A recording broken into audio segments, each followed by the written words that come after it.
em Atos dos Apóstolos, capítulo 2. E eu quero falar hoje exatamente sobre isso, as marcas de uma igreja frutífera. Atos, capítulo 2, nós vamos ler do 42 indo até o 47. Versículos 42 indo até o 47, portanto, até o final do capítulo. E Atos 2 nos fala dos primeiros passos da igreja primitiva, a igreja apostólica, a igreja de Jerusalém, a igreja mãe de todas as demais igrejas da face da terra. Pois bem, diz o texto, e perseveravam na doutrina dos apóstolos e na comunhão, no partir do pão e nas orações. Em cada alma havia temor, e muitos prodígios e sinais eram feitos por intermédio dos apóstolos. Todos os que creram estavam juntos e tinham tudo em comum. Vendiam as suas propriedades e bens, distribuindo o produto entre todos, à medida que alguém tinha necessidade. Diariamente perseveravam unânimes no templo, partiam pão de casa em casa e tomavam as suas refeições com alegria e singeleza de coração, louvando a Deus e contando com a simpatia de todo o povo. Enquanto isso, acrescentava-lhes o Senhor dia a dia os que iam sendo salvos. Um dos maiores pesquisadores sobre a igreja contemporânea, sobre o crescimento de igreja, modelos de igreja, o Bill Hybels, diz o seguinte em um dos seus livros. Ele faz a pergunta: qual é a igreja mais importante do mundo? A resposta seria: é a igreja que Deus está edificando dentro de você, a partir de você. A partir do indivíduo cristão, Deus forma o modelo de igreja. A partir de crentes com determinadas convicções e práticas, é que Deus fará o ajuntamento, a assembleia de irmãos e irmãs que formam um jeito de ser da igreja.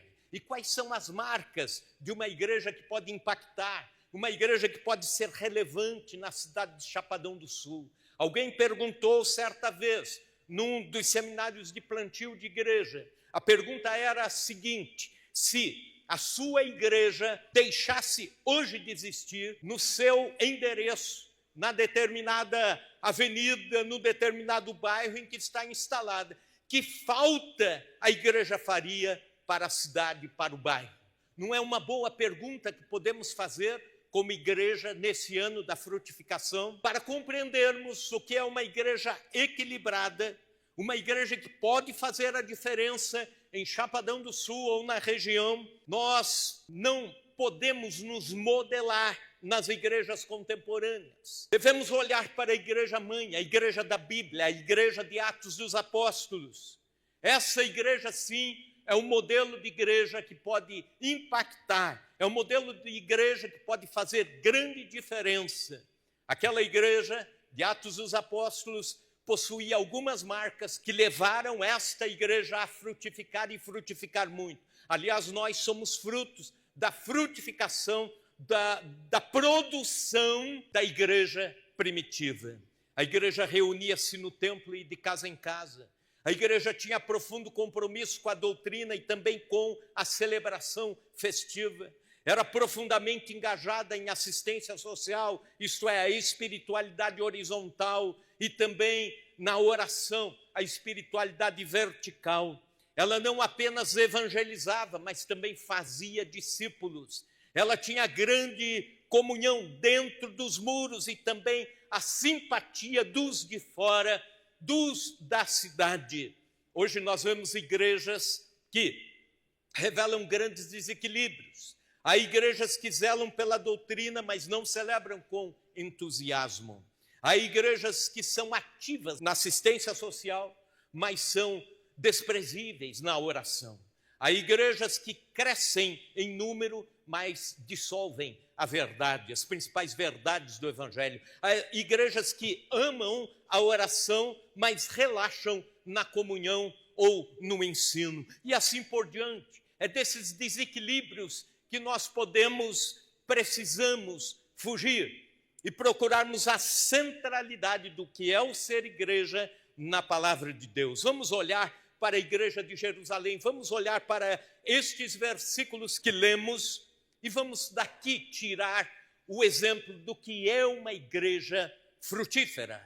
Pois bem, em primeiro lugar, uma igreja frutífera tem zelo pela teologia e prática. As duas coisas andam juntas. Eu já tenho ouvido em muitos ambientes a seguinte frase: a teologia atrapalha o crescimento da igreja, ou a teologia atrapalha a missão, ou a teologia esfria o crente. É o contrário. Se você consegue levar as duas coisas juntas em equilíbrio, e é lógico, a boa teologia, a confessional, não a teologia já minada pelo pensamento humanista, o filosófico, etc., que leva a uma teologia fraca, mas aquela teologia que lhe impulsiona para a missão, aquela doutrina que lhe faz ser mais fundamentado no Evangelho. Só para você ter uma ideia do que eu estou falando, quando João Calvino assinou o Tratado de Reforma Protestante em Genebra, na Suíça, havia uma igreja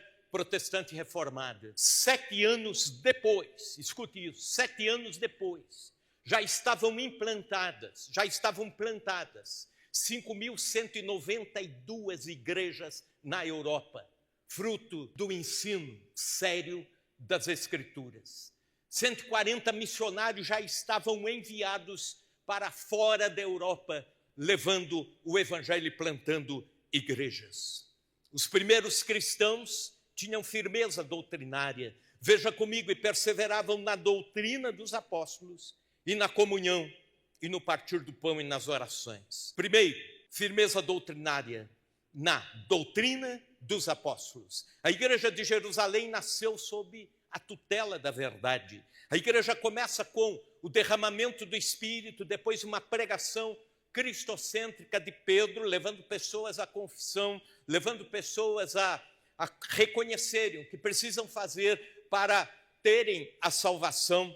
E depois, a permanência desses milhares de novos crentes através da doutrina dos apóstolos sendo ensinada. Em primeiro lugar, o que é a doutrina? Há uma diferença quase sutil entre ensino e doutrina. O que é ensino? É a transmissão de informação. O TikTok transmite informação, então ensino. YouTube, ensino. Artigos, ensinam. Pessoas, ensinam. Conversas nas esquinas, ensinam. Sem dúvida alguma. Mas existe uma diferença entre ensinar e doutrinar. Ensino é doutrina. E aqui aparece a palavra doutrina e não ensino. Se você está com uma versão que coloca ali ensino dos apóstolos, algo de errado enfraqueceu a versão que você está usando. Por exemplo, se for para a versão King James da Bíblia Sagrada, ele ainda vai além. Ele diz: eles continuaram firmemente na doutrina, dando a ideia de fundamentação. O que é a doutrina? É a transmissão de um conjunto de ensinos sincrônicos que leva à construção final de um conceito sobre um tema. É um ensino final a partir de vários fundamentos. Isso é doutrina. Por exemplo, a igreja precisa conhecer mais do que alguns poucos jargões ou frases que são verdadeiras até. Por exemplo, quando alguém está evangelizando e diz assim: Jesus quer salvar você. Isso é uma verdade, mas é uma verdade, uma peça única numa verdade. A pessoa pode ter um encontro com Jesus? Pode, claro, através de uma frase, através de um abraço, mas, escute isso, se essa pessoa pergunta a seguir: salvar do quê? Afinal, eu sou um homem bom ou uma mulher boa, nada fiz de tão errado assim que mereça não ser salvo. Aí você diz: agora faltou a outra peça no quebra-cabeça. Aí que vem o ensino, a doutrina sobre a salvação.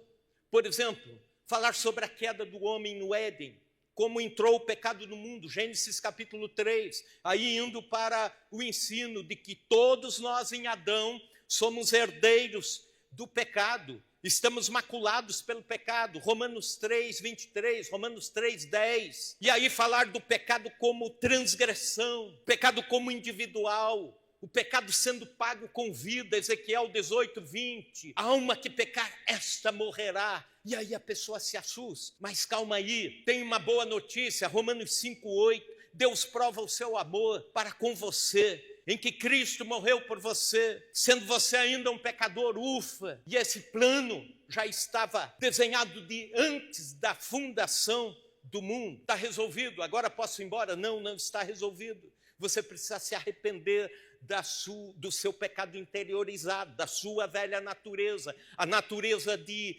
Adão, o velho homem. Atos 2, 38, arrependei-vos e cada um de vós seja batizado. E aí você leva a pessoa a uma oração de confissão. E depois o que faz? Aí mostra o senhorio de Cristo e assim por diante. Citei apenas um rápido exemplo do que é a doutrina da salvação, que a gente chama de soteriologia. Mas eu quero que você fique curioso, irmão e irmã, e ao longo desse ano você pode ir aprendendo sobre a doutrina da graça, a doutrina da justificação, a doutrina da Santa Ceia e do batismo. O que mais? A doutrina do ser igreja, a volta de Jesus e o arrebatamento da igreja, o céu, o inferno, o juízo final, etc. Doutrinas são mais do que ensinos soltos. É muito interessante aquela ilustração que já fiz há algum tempo atrás, de que as doutrinas bíblicas são mais ou menos como abotoar uma camisa. Se você está com pressa para vir ao culto, não vai para a frente do espelho, veste a camisa e aí vai abotoando rapidinho assim. Se o botão de baixo não foi na última casinha, você vai abotoando, só vai dar conta que o troço está assim, invertido, está a hora que está aqui em cima. Aí você desabotoa tudo e começa a abotoar novamente. Então, é um conjunto de textos bíblicos para determinados temas que vão formando o botão e a casinha para que lá, no final de tudo, você não tenha que desfazer toda essa construção e perder a abotoação da sua camisa doutrinária. E por que era o termo dos apóstolos? A narrativa de Atos 2, nela não havia ainda os ensinos do Novo Testamento. Os evangelhos, as epístolas não estavam escritas ainda. A transmissão do evangelho era de forma oral. Os apóstolos ensinavam a primeira igreja no tete-a-tete, conversando, falando, contando, narrando as histórias sobre Jesus. E aí, só que hoje nós temos o Novo Testamento. Então, qual é a doutrina dos apóstolos? O Novo Testamento, os evangelhos, as epístolas, indo até o Apocalipse, de Mateus até Apocalipse. Escute isso. As piores heresias nasceram de ensinos soltos.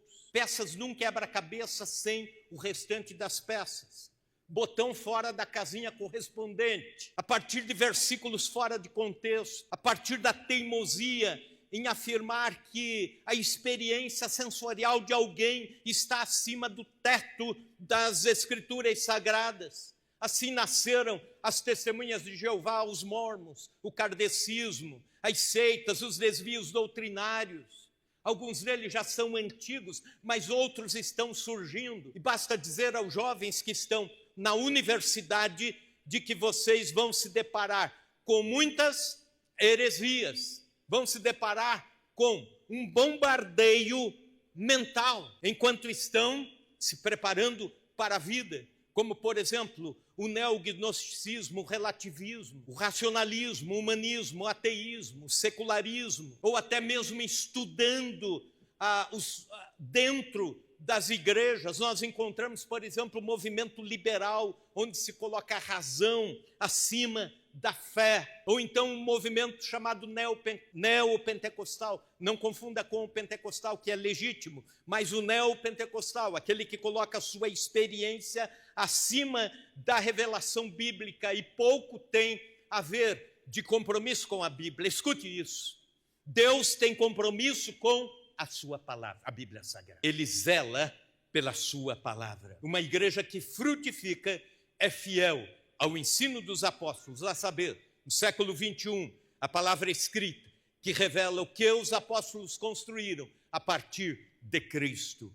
Segundo lugar, os primeiros cristãos tinham perseverança na oração. Ainda no versículo 42, eles perseveravam na doutrina dos apóstolos e na comunhão e no partir do pão e nas orações. Atos capítulo 1, versículo 14, todos estavam unânimes e perseveravam na oração. Atos 3, os líderes da igreja vão orar às 3 da tarde. Atos 4:31, a igreja sob perseguição orava, e diz a Bíblia, o lugar onde oravam tremeu e todos foram cheios do Espírito Santo. Atos 6:4, a liderança entende que a maior prioridade do líder não é a assistência social ou o trabalho diaconal, mas é a oração e a palavra. Atos 9:11, o primeiro sinal que Deus deu a Ananias sobre a conversão de Paulo é que Ananias ia encontrar Paulo orando. Atos 12:5,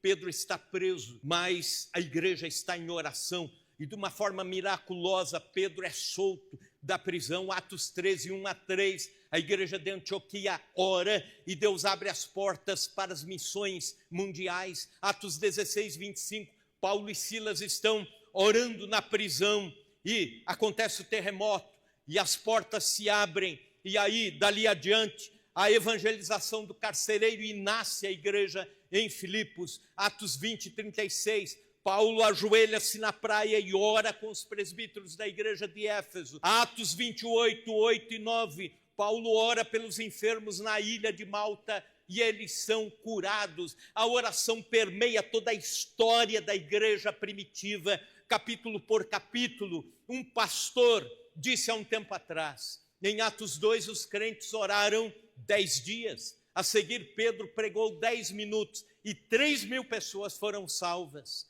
Hoje, as igrejas oram 10 minutos, pregam 10 dias e 3 pessoas são salvas. Dizem que era comum os seminaristas visitarem o tabernáculo de Londres, onde Spurgeon pregava e pastoreava. Numa determinada noite ocorreu de um grupo de seminaristas irem, Spurgeon, sabendo que eram futuros pastores, saiu-lhes ao encontro, e antes que começassem o culto, ele foi mostrando as dependências daquele grande templo, até chegar numa sala onde 700 pessoas estavam orando de joelhos antes de começar o culto. Aqui nós temos um grupo de irmãos que ora antes do início do culto, pode variar de 10 pessoas, 15 pessoas ou um pouco mais. 700 pessoas oravam sistematicamente antes de qualquer culto começar na igreja em que Spurgeon pastoreava.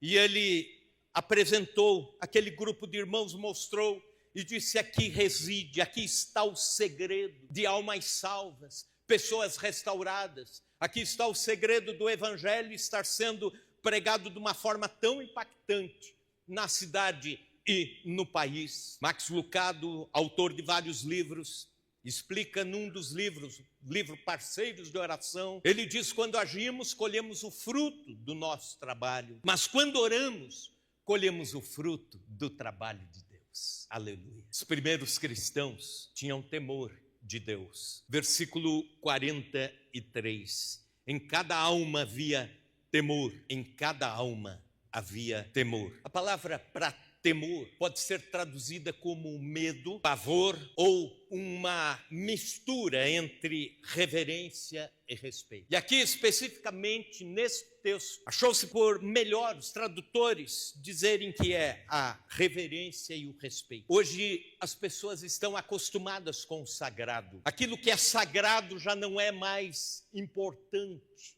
nem prioritário. Há uma banalização do sagrado. Mas não foi assim na igreja primitiva. Os crentes tinham temor de Deus. Era o respeito com a reverência com o respeito. Há cristãos hoje que fazem piada com as coisas de Deus, com as manifestações ou com os dons, ou com os textos bíblicos e assim por diante. Ou então, enquanto está se adorando a Deus ou pregando a palavra de Deus, o pensamento divaga, vai longe, e quando não, descaradamente, pegam o celular e vão respondendo mensagens, ou olhando, e etc, etc. Perdeu-se a ideia de que Deus está falando com o seu povo quando o seu povo se reúne, que a adoração se eleva ao céu quando a igreja está com o coração voltado a adorar a Deus. Reverência e respeito, respeito e reverência. Uma igreja que frutifica precisa disso. Também os primeiros cristãos tinham a intervenção extraordinária de Deus. O versículo 43 ainda. Muitos prodígios e sinais eram feitos por intermédio dos apóstolos. A manifestação extraordinária de Deus também permeia a história da igreja primitiva, o livro de Atos dos Apóstolos. Atos capítulo 3, um paralítico é curado. Atos capítulo 4, versículo 31, o lugar onde a igreja ora, treme. Atos 5, 12 e 15, muitos sinais e prodígios são feitos. Atos 8, versículo 6, Filipe realiza sinais em Samaria. Atos 9, a conversão de Saulo de forma milagrosa e a seguir depois a sua cura. Atos 12, a libertação de Pedro pelo anjo do Senhor. Atos 16, o terremoto de que falei em Filipos. Atos 19, 11, Deus, pelas mãos de Paulo, faz muitos milagres. Atos 28, 8 e 9, Deus cura os enfermos, todos os enfermos da ilha de Malta, pela oração de Paulo. Hoje há dois extremos entre o povo cristão: aqueles que negam os milagres e o extraordinário de Deus para os nossos dias. Mas há aqueles que inventam milagres. Ambos os extremos estão incorretos. Nós precisamos entender que Deus continua fazendo milagres e prodígios. Deus continua podendo todas as coisas.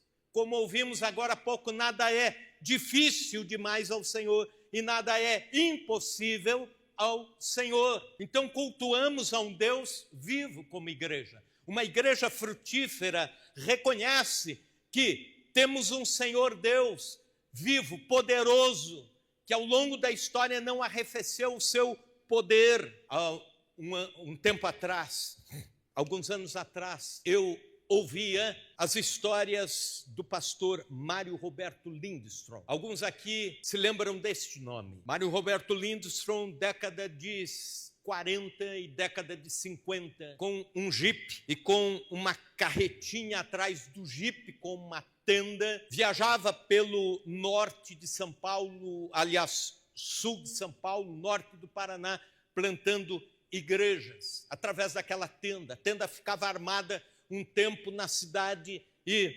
a partir do número de convertidos nos trabalhos evangelísticos, ali começava uma igreja, comprava um terreno, firmava-se um pastor e o trabalho ia adiante. Aliás, a igreja do Avivamento Bíblico de Aparecida do Taboado é fruto daquela tenda e daquele jipe. Ele conta que numa determinada ocasião, e ele dizia o seguinte: eu sou muito discreto com as coisas de Deus. Não banalizo, não faço propaganda em cima do que Deus está fazendo. Não fico trazendo as honras para o local ou para a pessoa.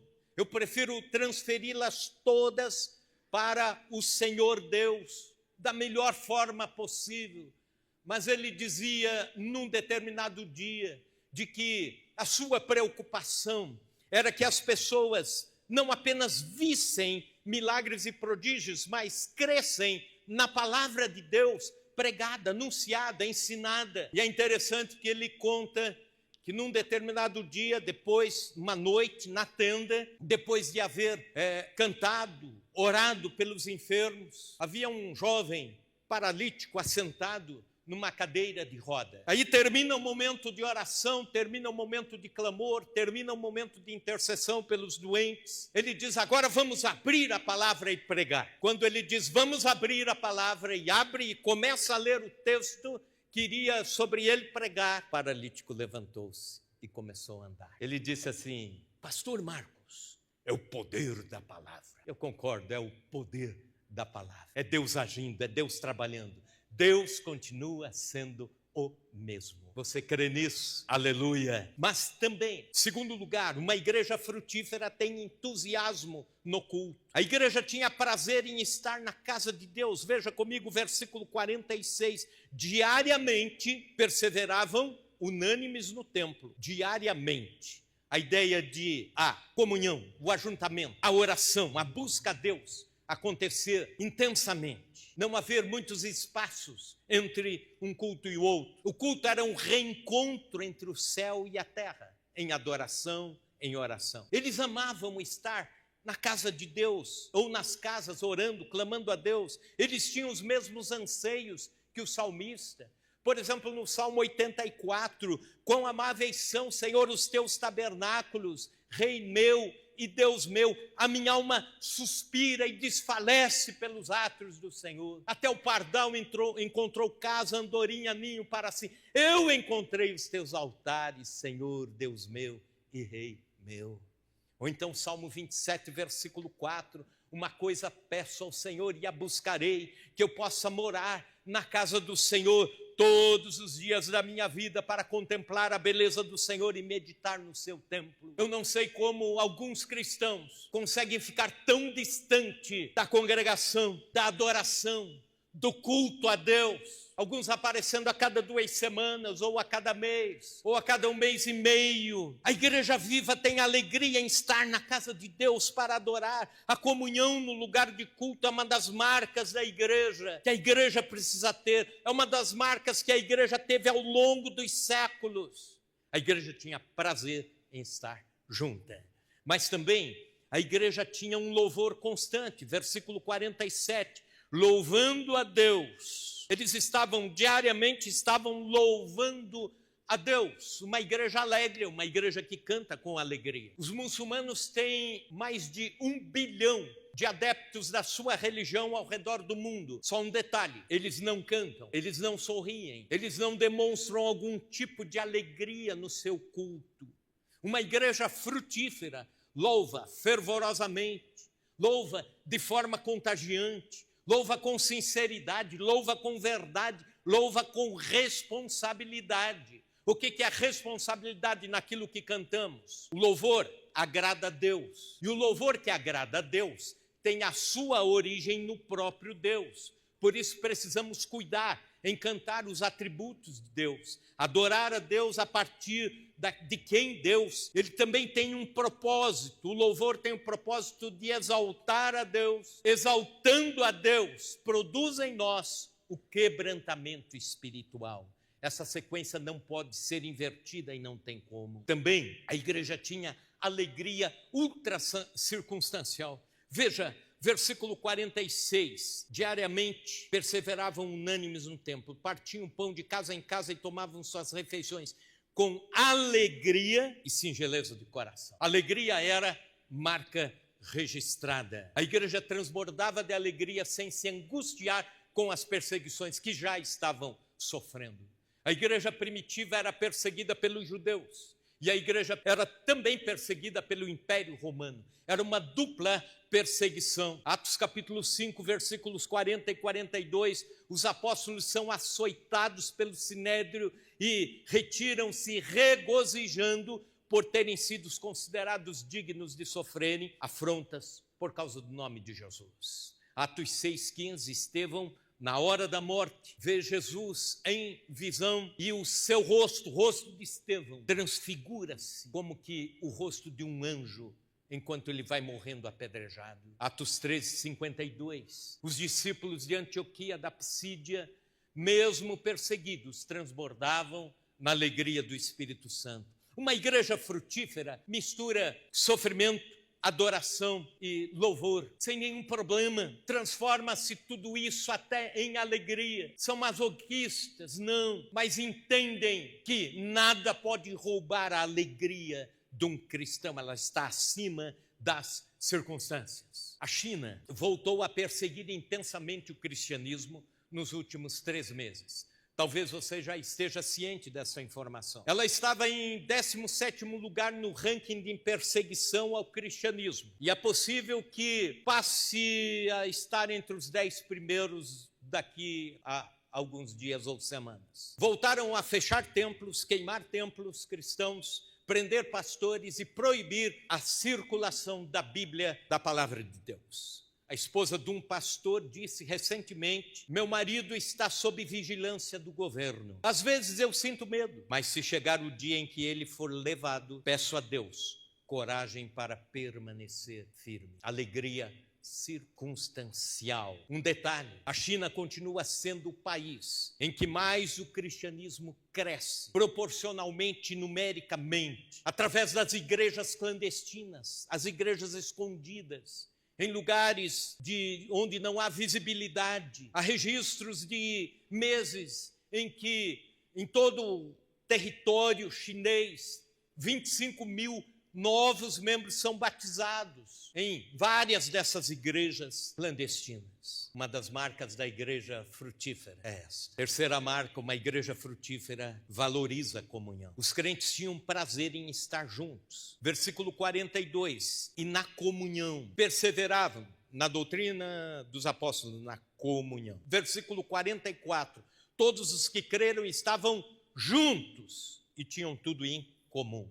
Versículo 46, diariamente perseveravam unânimes no templo. A ideia aqui é não apenas de união, mas de unidade. Qual a diferença entre união e unidade? União: você tem um saco de batatas, tudo unido, corta o saco e joga as batatas no chão, e aí elas se desunem, junta novamente, estão unidas. Agora, se você faz um purê com elas, você não consegue mais juntar e desajuntar. Essa é a diferença entre união e unidade. A palavra que melhor traduz esse sentimento da igreja primitiva não é união, mas unidade. Eles estavam unânimes. Onde desce o Espírito de Deus, ali a união entre os irmãos. Ali o Senhor ordena a bênção. Salmo 133. Cessam as brigas, as contendas, as competições. Brota o perdão, a cura, a aceitação. Todos estavam unânimes. Partiam pão de casa em casa, se reuniam no templo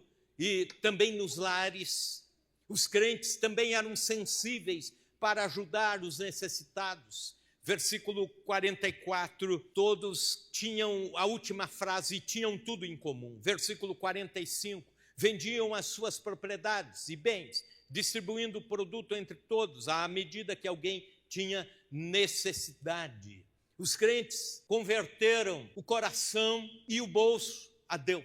É o desapego dos bens em troca do apego às pessoas. Encarnaram a graça da contribuição para socorrer pessoas. Quem ama o seu irmão, aliás, quem não ama o seu irmão, não pode dizer que ama a Deus. Uma das formas da igreja mostrar que ama é socorrendo, é entregando-se, é dando a mão, é socorrendo em momentos de crise difícil. O mundo consumista prega: ame as coisas e use as pessoas. A comunhão cristã inverte isso, dizendo: ame as pessoas e use as coisas. Em quarto lugar, uma igreja frutífera produz impacto na sociedade. Veja comigo o último versículo 47. Louvando a Deus e contando com a simpatia de todo o povo. Enquanto isso, acrescentava-lhes o Senhor dia a dia os que iam sendo salvos, contando com a graça, favor imerecido, mas também pode ser traduzido como simpatia. E, em outras palavras, a igreja primitiva caiu na graça da cidade. Pelo seu estilo, ela contava com a simpatia dos habitantes de Jerusalém. Há igrejas onde se entra mudo e sai emburrado. Os cultos são dirigidos por homens com caras de pitbull, mulheres com olhares assustados. Fora dos cultos, muitos crentes não têm mais assunto para uma roda de conversas, porque são sem graça, sem humor, sem bom humor. Não tem mais opinião formada sobre qualquer assunto. Não são mais cidadãos engajados na cidade, nas associações de bairro, nas associações de pais e mestres. A igreja precisa ser simpática, ela precisa se envolver, ela precisa estar na sociedade com o serviço cristão, com a boa opinião, também com um sorriso no rosto. A igreja era comprometida com a verdade, mas não era legalista. Era a igreja santa, mas não era farisaica. A igreja era piedosa, mas não era santarrona. Os crentes eram alegres, festivos, íntegros, gente normal. Sabe o que é ser gente normal? Eles contagiavam com a graça. É o estilo de vida que impacta a sociedade. A nossa sociedade está cada vez mais carente de graça, cada vez mais carente de gente simpática. A nossa sociedade está cada vez mais carente de sorrisos. A nossa sociedade está cada vez mais carente de gente que ri, gente que leva a vida com leveza. E eu e você somos chamados para isso, dentro do espaço em que vivemos. É assim que seremos melhores esposas, melhores filhos, melhores pais, melhores estudantes, melhores profissionais, melhores amigos, melhores cidadãos. A igreja primitiva era uma igreja de gente bem-humorada. Eu lembro da história que eu ouvi a respeito de um vovozinho que era crentão, santarrão, e ele achava ruim que tivesse algum momento de alegria no culto. Aquilo incomodava ele. Se algum momento da pregação arrancasse algum tipo de riso da igreja, ele ficava incomodado com aquilo, ia embora do culto resmungando. E ele sempre dizia para o seu netinho assim: olha, cuidado, a crente não fica dando risada, a crente não sorri, a crente não fica brincando, tem que ser sério. Risada é coisa de mundano. Ele sempre dizia isso. O vovozinho sempre nervoso. Se o louvor fosse alegre, festivo, ele ficava emburrado. Aí um dia eles estavam voltando do culto, o menininho viu um burrico amarrado assim no canto, pastando, uma cara feia, adoentado, cabeça baixa. Ele falou: vovô, eu acho que é crente, né? Eu acho que é crente. Com o conselho da igreja, nós estamos estudando o livro Desenvolvimento Natural da Igreja. Cada reunião do conselho, um dos presbíteros faz a devocional com um dos capítulos do livro. O livro mostra 8 marcas que estão presentes nas igrejas que mais crescem no mundo. Nos 5 continentes, 5.000 igrejas foram contactadas, e as igrejas que mais crescem no mundo apresentam estas 8 marcas, em maior ou menor escala, mas apresentam marcas presentes nas igrejas que mais crescem no mundo. Uma delas é alegria contagiante. Nós precisamos disso. Alegria contagiante. Humor é o solvente da tensão, é o antídoto para a ansiedade. O riso é o amortecedor nos momentos de choque da vida. O riso é uma das expressões da graça de Deus. E pasmem, o riso pode trazer a graça de Deus de uma forma tremenda e maravilhosa para a vida de alguém que você está evangelizando, orando, ou tentando ganhar para Jesus. Quando falo sobre isso, lembro-me do testemunho de Miguel Zuger. Ele era um terrorista e era um dos fundadores do grupo Hamas. Mas ele estava numa missão do grupo Hamas em Argentina. E ele ganhava muito bem para estar lá. Tinha um determinado objetivo para estar naquele país. E acontece que, numa determinada noite de sábado, Miguel Zuger saiu para conhecer melhor a cidade. E aí ele se depara com uma igreja chamada Betel. E o que lhe chamou a atenção é que este nome Betel ele conhecia, que ele falava muito bem, fala muito bem o hebraico, assim como também o árabe. E aí ele ficou curioso, ele quis conhecer o que estava acontecendo lá dentro, ouvindo os cânticos, ouvindo as orações. E ele entrou, e era um grupo de jovens, era o culto de jovens. Era o Fusão. E ele entrou e sentou lá atrás e ficou olhando os jovens. E ele disse: o que me impactou é que eles falavam de Deus e riam. Falavam de Deus e sorriam com alegria. Cantavam sobre Jesus Cristo com um sorriso nos lábios. E ele disse: eu nunca vi isso na minha religião. No Islã, os homens são doutrinados a não rirem, em hipótese alguma. Pior ainda, são ensinados a não rirem, nem sorrirem quando está se falando de Alá. Termina o culto. Ele pergunta isso a um jovem que se aproximou, e o jovem começa a explicar: nós cristãos somos alegres no Senhor. Nós cantamos, nós nos alegramos, nós sorrimos, sim. A igreja primitiva era assim. Miguel Zuger entregou sua vida a Cristo. Hoje ele trabalha evangelizando o seu povo na faixa de Gaza, sob perigo de vida. Algum tempo atrás ele mandou um e-mail dizendo: ore por nós. 2/3 da igreja já morreu por causa dos bombardeios, mas ainda continuamos servindo a Deus. A igreja precisa ser simpática. Também a igreja frutifica, impacta a sociedade através da soberania de Deus no crescimento. A igreja simplesmente foi igreja. E o texto termina dizendo: e Deus acrescentava os que iam sendo salvos pela ação soberana de Deus. O final do versículo 47. Hoje também nós temos dois extremos: a numerolatria, isto é, a idolatria pelos números, o anseio para que a igreja dobre, triplique, quadriplique rapidamente, aceleradamente. E também temos o outro extremo,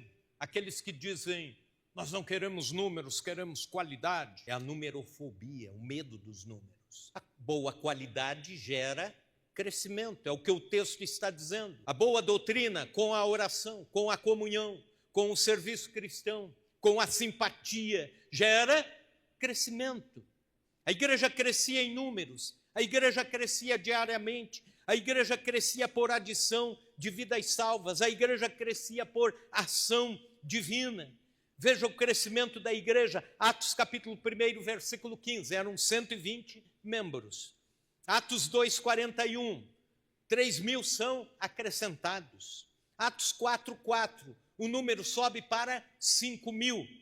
Atos 5:14, uma multidão é agregada à igreja. Atos 6:17, o número dos discípulos foi multiplicado. Atos 9:31, a igreja se expandiu para a Judeia, Galileia e Samaria. Atos 16:5, as igrejas foram estabelecidas e fortalecidas no mundo inteiro. E agora não só o crescimento, mas a expansão. Eu e você somos chamados para frutificarmos. Crentes frutíferos geram igreja frutífera. Rick Warren, autor do livro Igreja com Propósitos, diz que a pergunta errada que normalmente se faz é: o que devo fazer para a minha igreja crescer? Ele diz: essa é a pergunta errada. A pergunta certa seria: o que está impedindo a igreja de crescer? Nossa igreja tem feito a diferença na sociedade, em Chapadão, no nosso estado. Tem feito a diferença através da comunhão, da oração, da doutrina. Deus nos chama a isso e Deus nos chama a frutificar através disso. Você quer consagrar a sua vida nesse ano a Deus para ser um crente frutífero, para juntos formarmos uma igreja frutífera? Amém? Você quer isso? Se você quer, levante as mãos, vamos orar.